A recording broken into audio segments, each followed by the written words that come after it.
नमस्कार बच्चों, कैसे हो आप सब लोग? अच्छे हो ना? मैं कृष्णा पर्वतिया स्वनिर्भर प्राथमिक शाला से कक्षा 6 विषय हिंदी की इस वीडियो में आपका हार्दिक स्वागत करती हूँ। तो चलो बच्चों, अब हम हमारे विषय की ओर आगे बढ़ते हैं। पाठ 4 गिनती 51 से 100। बच्चों, हमने हमारी पिछले वीडियो में 1 से 50 तक की गिनती और उसके बाद 51 से 100 तक की गिनती उसको अंक में भी देखा था और उसका उच्चारण भी देखा था। मैं आशा रखती हूँ कि आपने अपनी नोटबुक में 1 से 100 तक की गिनती अच्छे से उतार ली होगी और उसका अभ्यास भी शुरू कर दिया होगा। तो चलो बच्चों, एक बार फिर से हम 51 से 100 तक की गिनती को दोहराते हैं उच्चारण के साथ। तो चलो बच्चों, आपको मेरे साथ वापस एक बार 51 से 100 तक की गिनती का उच्चारण करना होगा। बराबर है?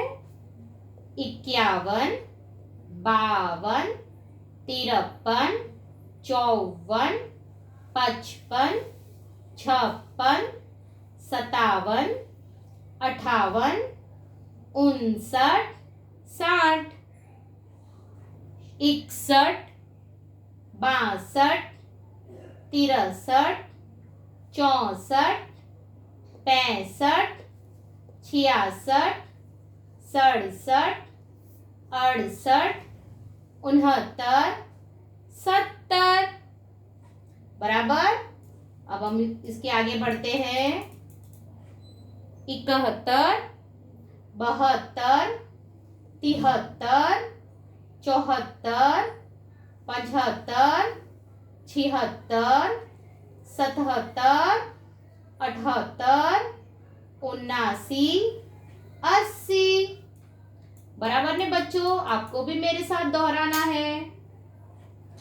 81, 82, 83, 84, 85, 86, 87, 88, 89, 90, 91, 92, 93, 94, 95, 96, 97, 98, 99, 100। तो देखा बच्चों, हमने अभी 51 से 100 तक की गिनती का उच्चारण देखा। आपको अंक में भी उसे सीखना पड़ेगा कि अंक में किस तरह से लिखते हैं। आप गिनती वैसे तो 1 से 100 तक की गिनती अंक में सीख ही गए होंगे आगे की कक्षा में, लेकिन फिर भी हमें यहाँ वापस एक बार 51 से 100 तक की गिनती अंक में और उच्चारण दोनों के साथ सीखनी पड़ेगी। अब हम हमारे अभ्यास की ओर आगे बढ़ते हैं।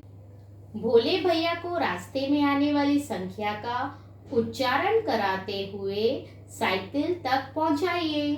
बच्चों, ये जो हमारे भोले भैया है ना, उसको हमें उनकी साइकिल तक पहुंचाना है। बराबर है? यहाँ नीचे उनकी साइकिल रखी हुई है, तो हमें उन्हें नीचे साइकिल तक पहुंचाना है। तो हम क्या करेंगे? उच्चारण करते करते उन्हें उनकी साइकिल तक पहुंचा देंगे। तो ये जो खेल है वह आपको अपनी किताब में ही अच्छे से करना है और भोले भैया को रास्ता गिनती करते हुए, उच्चारण करते हुए भोले भैया को उनकी साइकिल तक पहुंचाना है।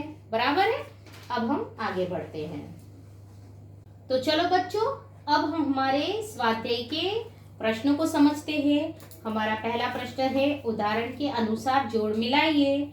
बच्चों, यहाँ हमें अंक और शब्द दोनों दिए गए हैं। अंकों को पढ़ते हुए हमें वह अंक को शब्द में कैसे लिखते हैं और उसके हिसाब से हमें क्या बनानी है? जोड़ बनानी है। बराबर? तो पहला अंक आप देखते हो तो वह क्या लिखा हुआ है? 85। बराबर? तो 85 कहाँ लिखा हुआ है? यहाँ ज। तो हमें यहाँ जो बॉक्स बनाया गया है वहाँ हमें ज लिखना है। फिर दूसरी संख्या देखो, जैसे ही आप दूसरा अंक देखोगे वह आपको क्या लगता है, ये क्या है, 73, बराबर ने। तो हम उसके आगे के बॉक्स में क्या लिखेंगे, क। 73 कहाँ लिखा हुआ है, यहाँ, बराबर। तो इसके सामने क्या आएगा, उत्तर हमारा क। फिर हम उसके आगे बढ़ते हैं। अब यह आप अंक पढ़ो, ये क्या लिखा हुआ है, बराबर बच्चों, क्या लिखा हुआ है, 69। क्या लिखा हुआ है, 69, बराबर। तो उसके आगे के बॉक्स में हम क्या लिखेंगे, 6। फिर आगे बढ़ते हैं। अब आप देखो यह कौन सा अंक है, हाँ, 56, बराबर। क्या लिखा हुआ है यहाँ, 56, बराबर। तो उसके आगे के बॉक्स में हम क्या लिखेंगे, ग। फिर उसके आगे बढ़ते हैं। ये तो आपको अच्छे से आ ही गया होगा बच्चों। हाँ, ये क्या लिखा गया है, 99, बराबर। तो उसके आगे के बॉक्स में हम क्या लिखेंगे, ख, बराबर। ये ख लिखेंगे ना। हाँ, फिर आगे बढ़ते हैं। क्या लिखा है ये, हाँ, बराबर 88, बराबर। तो इसके आगे के बॉक्स में हम क्या लिखेंगे, घ। फिर आगे बढ़ते हैं। अब ये कौन सा अंक लिखा हुआ है बच्चों, 76। तो उसके आगे के बॉक्स में हम क्या लिखेंगे, च। तो इस तरह से आपको यह अपनी नोटबुक में भी उतारना है, बिल्कुल इसी तरह से, बराबर है बच्चों।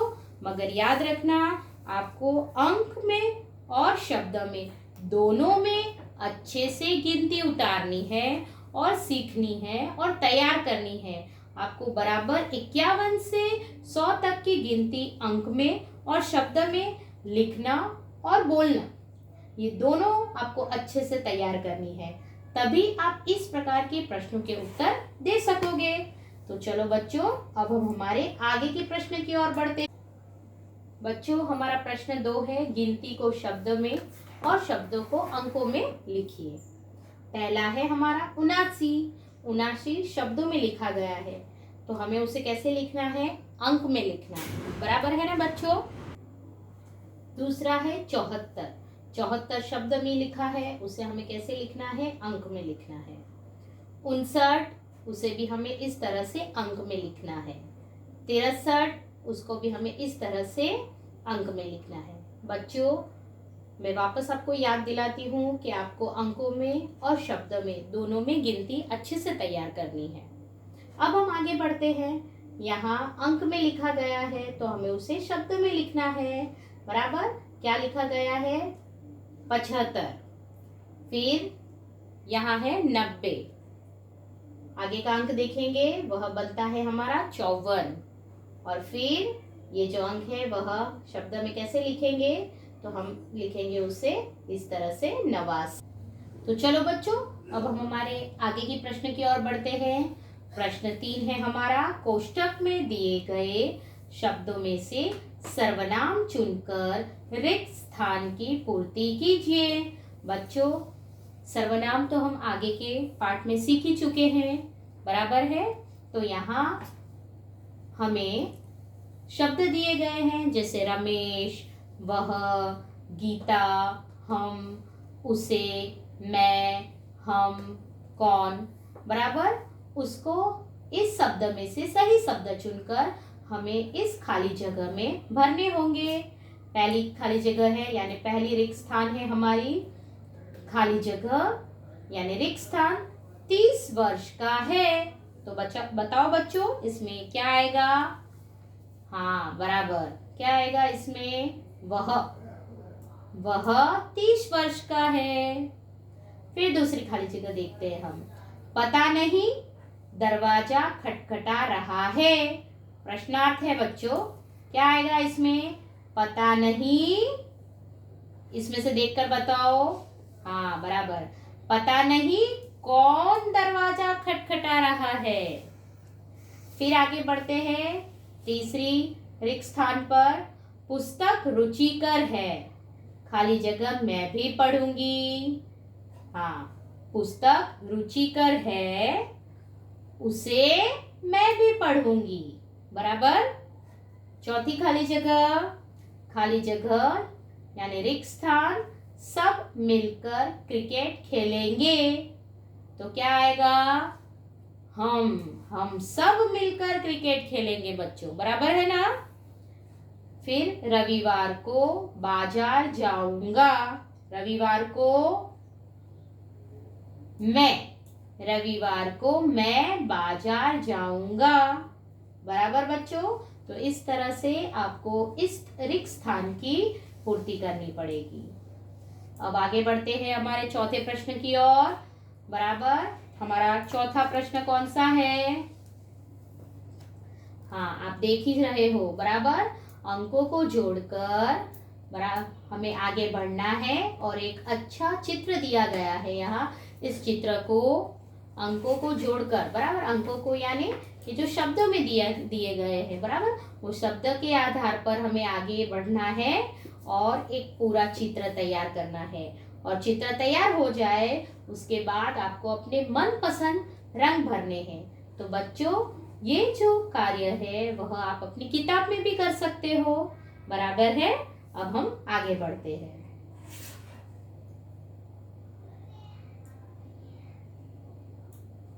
बच्चों, यहाँ एक बहुत ही मजेदार खेल दिया गया है जो हम सबको पसंद है, और अभी हम सब घर पे हैं, इसलिए ज्यादातर ऐसे खेल हम खेल ही रहे होंगे, बराबर। खेले हम खेले, बराबर। इसे आपको खेलना है अपने मम्मी पापा के साथ, बराबर। अपने घर में जो भी अपने छोटे भाई बहन हो उसके साथ भी आप खेल सकते हो। मगर ये खेल खेलते समय हमें थोड़ी सूचनाओं का पालन करना होगा, बराबर। तो कौन सी सूचनाएं हैं ये यहाँ दी गई है, बराबर। क्या दी गई है ये सूचना? जैसे 2 या 4 छात्र समूह में यह खेल खेल सकते हैं। तो अभी तो हमारी शाला बंद है, तो ये खेल 2 या 4 छात्र की जगह पे हम हमारे घर के सदस्य के साथ खेल सकते हैं। खेलते समय आप हर बार कितने अंक आगे बढ़े और कहाँ पहुंचे यह अपने मित्रों को बताइए और अपनी कॉपी में लिखिए, बराबर। खेलते समय आप कितने अंक आगे बढ़े यह अपनी कॉपी में आप नोट करते जाइए। फिर दूसरी सूचना क्या है? खेलते समय अगर आप सीढ़ी से चढ़ जाते हैं तो कहाँ चढ़े और उन 2 अंकों के बीच कौन से अंक थे वह अपने साथी को बताकर अपनी कॉपी में लिखिए, बराबर। तो इस तरह से आपको खेल खेलना पड़ेगा। फिर खेलते समय अगर आप सांप के मुंह से पूंछ तक आ गए तो उन 2 अंकों के बीच आने वाले अंक अपने साथी को पढ़कर सुनाइए और अपनी कॉपी में लिखिए। और जो छात्र 100 पर पहले पहुंच जाएगा वह विजयी होगा। यानी आप जिसके भी साथ खेल खेल रहे हो, अगर आप भी जीत सकते हो या तो फिर आपके साथ जो भी खेल रहा है वह 100 तक पहुंच जाए तो इसका मतलब कि वह विजेता होगा, बराबर बच्चों। तो अभी तो यह खेल आप अपने घर में अपने घर के सदस्यों के साथ खेल सकते हो, मगर जब भी हम हमारी शाला में मिलेंगे तब यह खेल हम एक बार जरूर खेलेंगे, ठीक है ना बच्चों। अब आगे बढ़ते हैं। बच्चों, यहाँ आपको इतना जानिए, बराबर, इतना जानिए में आपको जो हिंदी शब्द है उसका गुजराती में क्या अर्थ होता है वह बताया गया है। यह भी आपको अपनी नोट में उतारना है और याद रखना है, इसलिए कि परीक्षा में आपको गुजराती में हिंदी या हिंदी का गुजराती इस तरह से शब्द पूछ सकते हैं। कई बार परीक्षा में ऐसे शब्द पूछे गए हैं, तो आपको इसका अच्छे से ध्यान रखना है। आपको निम्नलिखित हिंदी शब्दों के लिए गुजराती शब्द लिखिए या फिर निम्नलिखित गुजराती शब्दों के लिए हिंदी शब्द लिखिए। यानी आपको इसका हिंदी शब्द का गुजराती और गुजराती शब्द का हिंदी, यह दोनों का अभ्यास करना पड़ेगा। पहला शब्द है तकिया, बराबर, तकिया, उसको गुजराती में क्या कहते हैं? ओशिको, बराबर ने।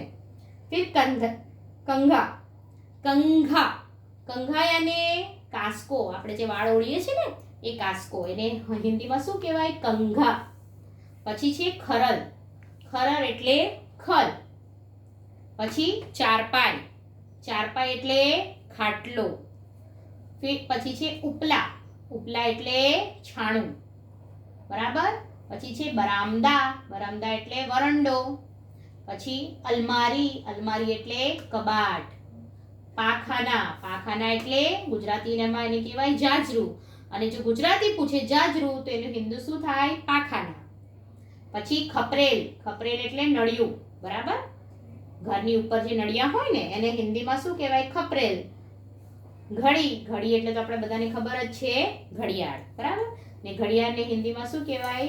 ઘડી. એટલે તમારે ગુજરાતી અને હિન્દી બંને શબ્દને બરાબર યાદ રાખવા પડશે. હવે આપણે આગળ વધીએ. હવે શું છે? निम्नलिखित चिन्हों को देखिए और समझिए. બરાબર?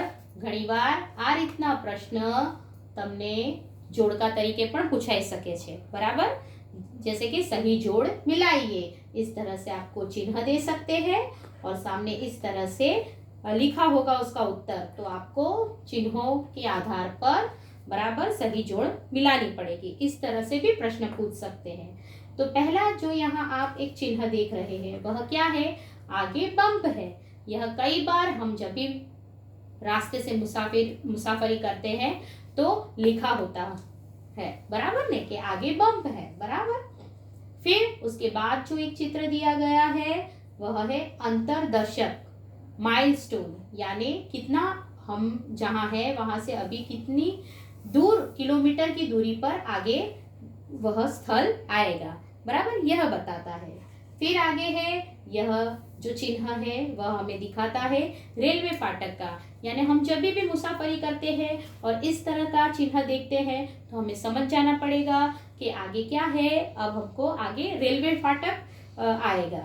वैसे ही अगर ये चिन्ह देखते हैं तो हमें पता चल जाता है कि आगे बम है, इसलिए गाड़ी हमें थोड़ी धीरे चलानी है. फिर ये चिन्ह देखेंगे तो वहाँ जो लिखा होगा उसके आधार पर हमें पता चल जाएगा कि अभी यह स्थल कितने किलोमीटर की दूरी पर है. और उसके आगे है, आप देख सकते हो यहाँ एक चिन्ह है, यानी खतरा.